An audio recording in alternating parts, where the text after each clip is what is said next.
Praise the lord. సర్వయుగములలో సజీవుడైన యేసుక్రీస్తు నామములో మీ అందరికీ పునరుత్థానపు బలము, ప్రభావము, శుభము యుగయుగములు కలుగునుగాక. ఈ దినపు యేసయ్య జీవపు మాట. సమూయేలు రాసిన 2వ గ్రంథం 7వ అధ్యాయం 29వ వాక్య భాగం. నా కుటుంబము నిత్యము నీ సన్నిధిని ఉండునట్లుగా దానిని ఆశీర్వదించుము.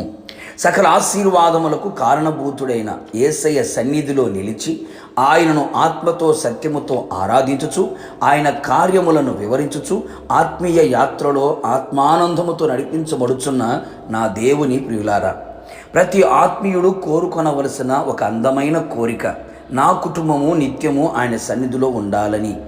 దావీదు మహారాజై ఉండి ఎంతటి చక్కటి కోరికను అడుగుచున్నాడు.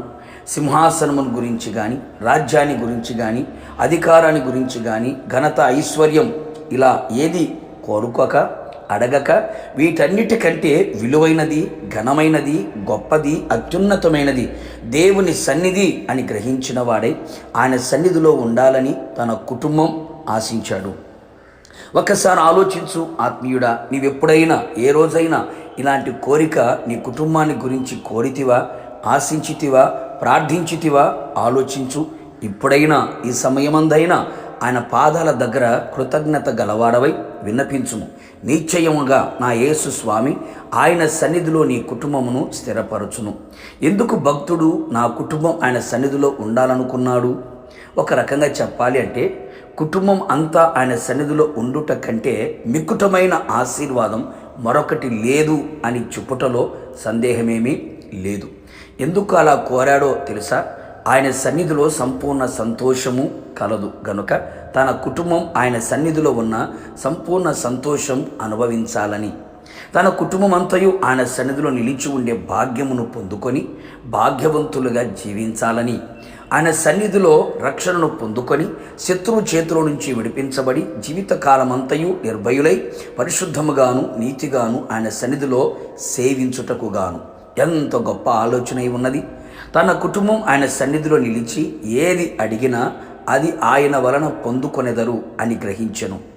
దేవుని కోపము అడ్డుకొని ఆయన తన కుటుంబం ఎడల జాలి, కరుణ, దయ, కృప, కటాక్షము గలవాడై ఉండు విధముగా ఆయన సన్నిధిని తన కుటుంబమును ఉండాలని ఆశించెను.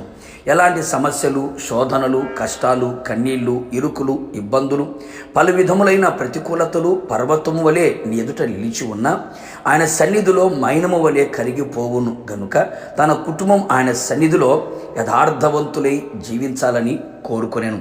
కావున నా దేవుని ప్రియులారా, మనమందరము కూడా ఇట్టి ఆత్మీయ ఆలోచన కలిగిన వారమై ఆయన సన్నిధిలో నిరంతరము కుటుంబం స్థిరపరచబడినట్లుగా దేవుడు కృప దయచేయునుగాక.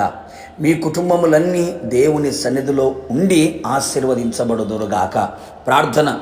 సకల ఆశీర్వాదములకు కారణభూతుడైన నా ప్రియ పరలోకపు తండ్రి, నీ పరిశుద్ధమైన పాదములకి కోటాను కోట్ల స్తుతులు, స్తోత్రములు చెల్లించుచు ఉన్నాం.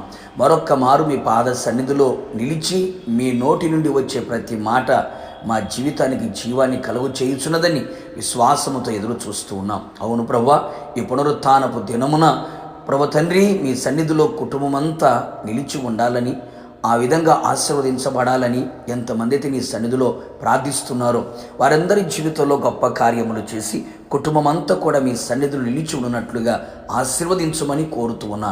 నిశ్చయముగా ఇట్టి కార్యములు మీరు చేసినందుకై నిండు మనసుతో కృతజ్ఞతలు తెలియపరుస్తూ యేసు నామములో అడిగి పొందుకున్నాము తండ్రి, ఆమేన్. నిశ్చయముగా మీరును మీ కుటుంబ సభ్యులందరూ ఆయన సన్నిధిలో స్థిరపడి ఉందురుగాక. God bless you.